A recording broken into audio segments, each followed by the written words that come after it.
¿Y si los pensamientos que más defiendes nunca hubieran nacido en tu mente, sino que hubieran sido sembrados allí con precisión quirúrgica? La mayoría de las personas jamás se hace esta pregunta, no porque no sea importante, sino porque formularla ya provoca vértigo. Dudar del origen del propio pensamiento es como mirar un espejo que, de pronto, devuelve una imagen distorsionada. Algo no encaja, algo observa desde detrás.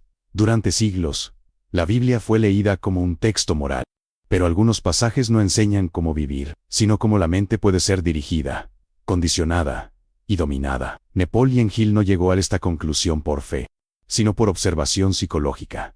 Y aún así, terminó confirmando lo mismo. La mente humana es vulnerable cuando ignora su propio funcionamiento. Este no es un video cómodo, es una advertencia. Antes de avanzar, detente y pregúntate con absoluta honestidad. ¿Alguna vez comprobaste si tus pensamientos realmente te pertenecen? Quédate hasta el final para comprender cómo aplicar este principio de forma consciente. La mente humana no fue diseñada para defenderse automáticamente. Esa es la primera verdad que casi nadie acepta. Desde la perspectiva de la neurociencia moderna, el cerebro funciona mediante patrones repetitivos, circuitos que se refuerzan con el uso constante. Lo que se repite, se consolida. Lo que se consolida, gobierna. Hoy lo llamamos plasticidad neuronal. Hace miles de años, los textos bíblicos lo describían con una crudeza inquietante. No os conforméis a este siglo. La palabra conformar no aludía a comportamiento externo, sino a dar forma interna.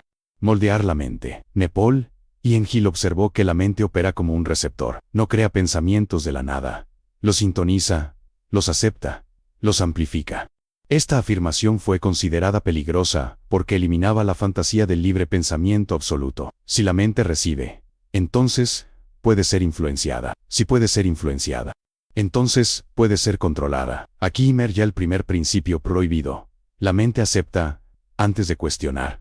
Todo pensamiento entra primero como una sugestión débil. No llega con violencia, llega como una idea casual, como una emoción sin nombre, como una reacción automática.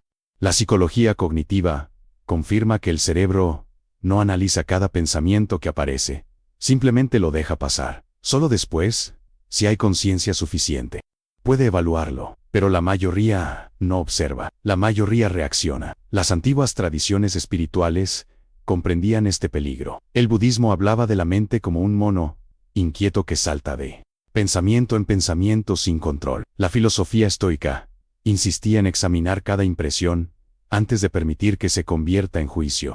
El cristianismo advertía sobre vigilar el corazón, porque del mana la vida. Diferentes lenguajes, el mismo mensaje. El control mental no comienza con órdenes externas, comienza cuando una idea se repite sin resistencia. El primer signo de alerta aparece como una escena silenciosa, una emoción search, antes que el razonamiento. Sientes culpa sin causa clara, miedo sin amenaza presente, deseo sin decisión consciente. Es el espejo oscurecido de la mente, donde ya no distingues si el pensamiento nació de ti o fue implantado por repetición. Autoridad o entorno. Napoleon Hill llamaba a esto pensamiento dominante. La Biblia lo describía como fortaleza mental. Hoy, la psicología lo llamas sesgo cognitivo reforzado. No importa el nombre, el efecto es el mismo. Una idea ocupa el centro de la mente y condiciona todas las decisiones posteriores.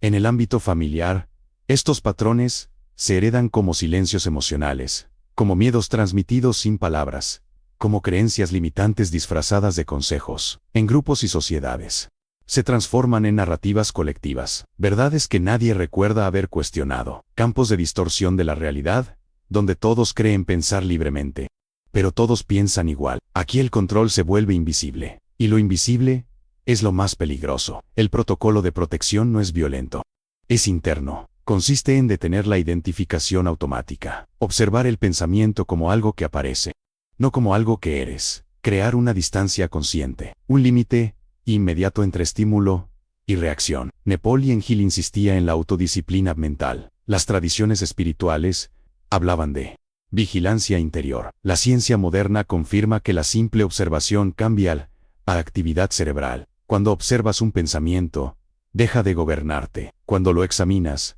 pierde poder. Cuando lo repites conscientemente, se transforma en herramienta y no en prisión. Pero este conocimiento tiene un precio.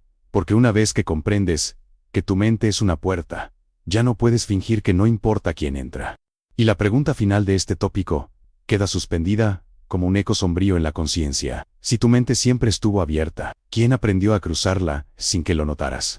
Si alguien pudiera decidir que temes, ¿no estaría decidiendo también que obedeces? El miedo no necesita cadenas.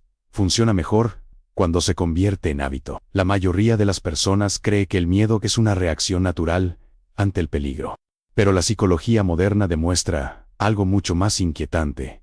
El miedo sostenido no es el peligro real, sino de la anticipación mental. El cerebro no distingue entre una amenaza presente y una amenaza imaginada con suficiente intensidad. Napoleon Hill comprendió este mecanismo con claridad brutal. Lo describió como uno de los instrumentos más eficaces de dominación mental jamás utilizados. La Biblia lo expresó de forma directa y perturbadora. El temor no proviene de Dios. Esta frase no era una declaración teológica, sino una advertencia psicológica. El miedo paraliza la voluntad, debilita el juicio y abre la mente a la sugestión. Hoy la neurociencia confirma que, bajo estados prolongados de miedo, el lóbulo prefrontal es responsable del pensamiento crítico, reduce su actividad, mientras el sistema límbico asume el control. En ese estado, la mente ya no analiza, reacciona. Aquí se revela el segundo principio prohibido. Una mente dominada por el miedo es una mente programable. El miedo estrecha el campo de percepción, reduce la realidad a dos opciones: obedecer o sufrir. No permite matices, no tolera preguntas. Por eso, a lo largo de la historia, todo sistema de control comenzó creando una amenaza invisible, algo que no puede tocarse, pero que puede sentirse, algo que no puede comprobarse, pero que debe temerse. Las tradiciones antiguas lo sabían. En la mitología, el miedo era personificado como entidades que se alimentaban de la atención humana. En el budismo, se advertía que el apego y el temor nacen de la ilusión. En el cristianismo primitivo, se insistía en que el miedo esclaviza el alma. Distintos símbolos, misma estructuras psicológica. El signo de alerta aparece como una escena cotidiana. Sientes alivio cuando alguien decide por ti, tranquilidad al seguir instrucciones, descanso al no cuestionar. El miedo te convence de que pensar por ti mismo es peligroso, que dudar es arriesgado, que desviarte del camino marcado traerá consecuencias. Así, la obediencia se disfraza de seguridad. Napoleon Hill observó que el miedo es contagioso. Se transmite por palabras, gestos, silencios. Una mente temerosa influye a otra. Dos mentes temerosas crean una atmósfera. Muchas mentes temerosas forman un campo colectivo. Hoy la psicología social lo llama pánico moral o sugestión colectiva. En términos más antiguos, se hablaba de posesión grupal, no sobrenatural, psicológica. En familias, el miedo se hereda como advertencias constantes, como frases repetidas desde la infancia, como límites que nunca se explican. En sociedades, se institucionaliza, se normaliza, se vuelve parte del paisaje mental. Nadie recuerda cuándo comenzó, solo saben que siempre estuvo ahí. El control se perfecciona cuando el miedo se vuelve invisible, cuando ya no se percibe como imposición externa, sino como pensamiento propio. Cuando la persona dice yo soy así, y sin darse cuenta de que ese así fue construido a partir de amenazas repetidas. El protocolo de protección exige un acto que pocos se atreven a realizar: mirar el miedo directamente sin huir, observarlo como una reacción interna, no como una verdad absoluta, reducir la exposición constante a estímulos que lo alimentan, recuperar el silencio.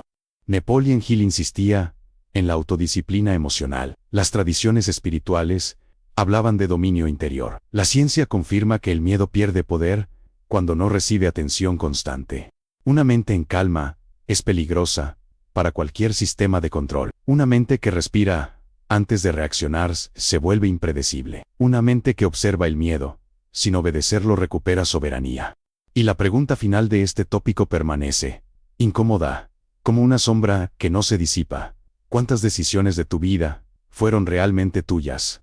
¿Y cuántas nacieron de un miedo que alguien más sembró? ¿Y si aquello en lo que confías ciegamente fuera, en realidad, el mecanismo más sofisticado de control mental? Este canal existe para quienes buscan entrenar la mente con ideas prácticas y profundas. La fe siempre fue presentada como salvación, pero casi nunca como riesgo. Napoleon Hill fue uno de los pocos que se atrevió a decirlo sin rodeos. La sugestión es la fuerza más poderosa que actúa sobre la mente humana. No distinguió entre sugestión positiva o negativa. Distinguió entre sugestión consciente y inconsciente. Allí se encuentra la línea que separa la liberación de la esclavitud mental. La Biblia, siglos antes, ya advertía sobre esto cuando hablaba de palabras que edifican y palabras que esclavizan. No se refería solo a lo espiritual, sino a la estructura interna del pensamiento. El tercer principio prohibido se revela aquí con crudeza cuando delegas tu criterio, entregas tu mente. La fe, cuando no es examinada, se transforma en una autopista directa hacia la obediencia absoluta. La psicología moderna confirma que el cerebro humano responde con especial intensidad a figuras de autoridad percibidas como moralmente superiores. En ese estado, la mente reduce su resistencia crítica. Acepta ideas, no porque sean verdaderas, sino porque provienen de una fuente considerada incuestionable. Las antiguas tradiciones espirituales conocían este peligro. Por eso insistían en la vigilancia interior. Por eso advertían sobre falsos profetas, maestros engañosos, palabras dulces que conducen al abismo. No era paranoia religiosa, era comprensión profunda del funcionamiento mental humano. El signo de alerta aparece de forma silenciosa, casi imperceptible, cuando cuestionar genera culpa, cuando pensar diferente provoca miedo, cuando dudar se siente como traición. En ese punto, la mente ya no busca la verdad, busca aprobación, y la aprobación se convierte en moneda de control. Napoleon Hill observó que la sugestión repetida, especialmente cuando está cargada de emoción, se convierte en convicción. La Biblia hablaba del endurecimiento del corazón. La psicología lo llama internalización de creencias. Diferentes palabras para el mismo proceso. Una idea externa se instala y comienza a operar como si fuera propia, en comunidades enteras. Este fenómeno crea una mente grupal, un campo invisible donde todos piensan dentro de los mismos límites, donde ciertas preguntas no se formulan, donde ciertas verdades no se examinan, no porque sean falsas necesariamente, sino porque están protegidas por miedo, culpa y autoridad. Aquí la posesión ya no es individual, es colectiva. No hay gritos, no hay cadenas, solo consenso silencioso. El control mental alcanza su forma más refinada cuando la persona cree que obedecer es virtud y cuestionar es peligro, cuando confunde humildad con sumisión mental, cuando renuncia a la experiencia directa y acepta intermediarios permanentes para interpretar la realidad. El protocolo de protección exige una separación clara y dolorosa, distinguir entre espiritualidad y manipulación, recuperar la experiencia interior directa, practicar la conciencia como escudo, establecer un límite inmediato entre respeto y obediencia ciega. Napoleon Hill insistía en pensar por cuenta propia. Las tradiciones auténticas insistían en la verdad interior. La ciencia confirma que el pensamiento crítico es una función, se atrofias y no se usa. La fe auténtica no teme a las preguntas. La manipulación sí. Y la pregunta final de este tópico se instala como un susurro inquietante en lo más profundo de la mente. ¿Tu fe te despierta o te mantiene dormido? Si todo esto ha estado ocurriendo durante siglos, porque la mayoría jamás lo percibe. El control más perfecto no se siente como control, se siente como normalidad. Esta es una de las verdades más perturbadoras jamás formuladas. Napoleon Hill la comprendió al observar cómo millones de personas repetían los mismos patrones de pensamiento, los mismos miedos, las mismas limitaciones, convencidas de que estaban eligiendo libremente. La Biblia lo expresó de manera simbólica al hablar del camino ancho, aquel por el que muchos transitan sin preguntarse a dónde conduce. La psicología moderna lo llama conformidad social. El efecto es idéntico. El cuarto principio prohibido se revela aquí. Cuando todos piensan igual, nadie está pensando. El cerebro humano está diseñado para pertenecer, desde una perspectiva evolutiva. El rechazo del grupo significaba muerte. Ese miedo ancestral sigue activo, oculto bajo capas de civilización. Por eso, cuando una idea es compartida por la mayoría, el cerebro la interpreta automáticamente como segura, no como verdadera, sino como aceptable. Así, la normalidad se convierte en anestesia mental. Las sociedades no necesitan imponer control cuando logran algo mucho más eficiente: definir lo que es normal. Una vez que una creencia entra en esa categoría, deja de ser examinada, vive protegida por la costumbre, por la repetición, por la ausencia de cuestionamiento. Nadie recuerda cuándo comenzó, solo saben que siempre fue así, El signo de alerta aparece como una escena cotidiana y peligrosa, cuando lo absurdo deja de sorprender, cuando la incoherencia se justifica, cuando el sufrimiento se racionaliza, cuando el pensamiento crítico es ridiculizado como exageración, paranoia o locura. En ese punto, el sistema ya no necesita defenderse, se defiende solo. Napoleon Hill observó que la mente de la multitud es fácilmente manipulable porque busca seguridad en el número. La Biblia advertía sobre seguir a la multitud sin discernimiento.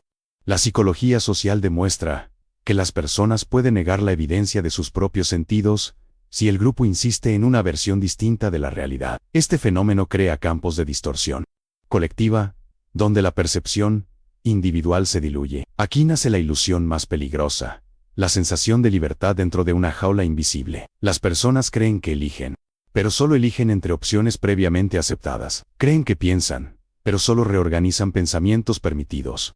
Creen que despiertan, pero solo cambian de sueño. En familias, este sueño se manifiesta como frases heredadas, silencios que nunca se cuestionan, decisiones que siempre se hicieron así.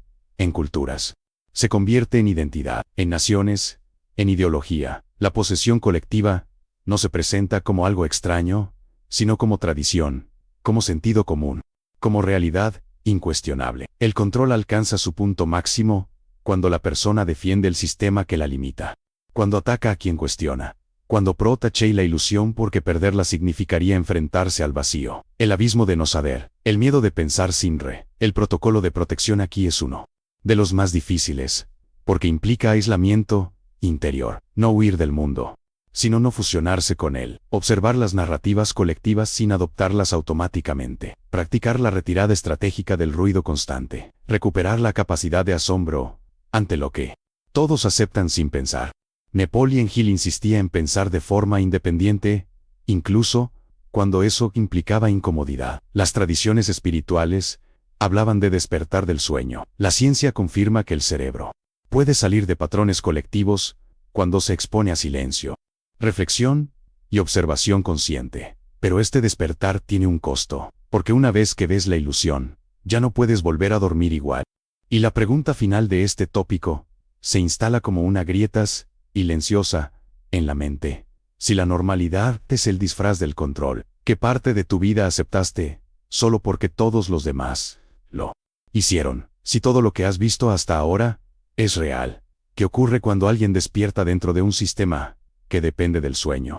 El último nivel de control no viene de afuera, viene desde adentro. Este es el punto donde casi todos retroceden, porque aquí ya no es posible culpar a sistemas, instituciones o figuras externas. Napoleon Hill lo entendió con una claridad incómoda. El enemigo final no es la sugestión externa, sino la aceptación interna. La Biblia lo expresó de forma aún más perturbadora cuando habló de la lucha, no contra carne ni sangre, sino contra principados invisibles. No eran seres místicos, eran estructuras mentales profundamente arraigadas.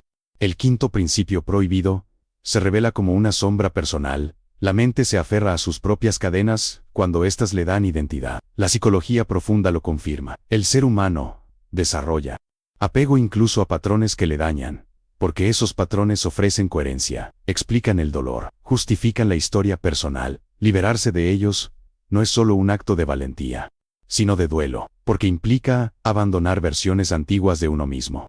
Aquí aparece el último signo de alerta, el más silencioso y peligroso de todos. Cuando reconoces la manipulación, pero decides no hacer nada. Cuando ves el mecanismo, pero prefieres la comodidad del hábito.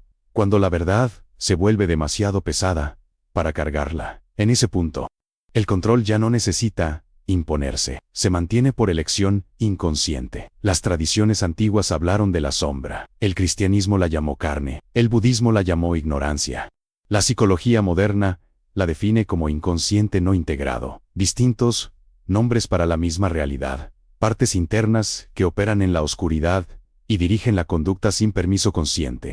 Napoleon Hill insistía en que el autodominio es la forma más elevada de poder, no el poder sobre otros, sino sobre los propios impulsos, miedos y creencias. La Biblia advertía que de nada sirve ganar el mundo si se pierde el alma. No hablaba de moral, hablaba de conciencia. El control mental alcanza su fin cuando la persona se observa a sí misma con honestidad brutal, cuando deja de justificar reacciones automáticas, cuando reconoce que muchas de sus certezas fueron refugios, no verdades. En ese momento, la conciencia deja de ser espectadora y se convierte en acción. El protocolo de protección final no es cómodo. Exige presencia constante. Exige responsabilidad interior. Exige aceptar que nadie vendrá a liberar tu mente por ti.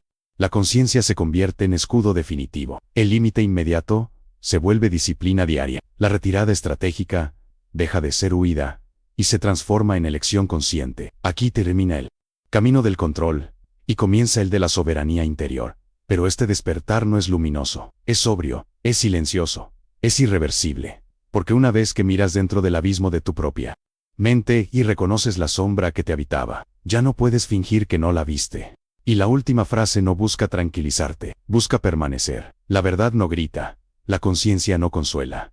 Y la mente que despierta nunca vuelve a dormir igual. Si este contenido te aportó claridad, continúa con el siguiente video y profundiza más.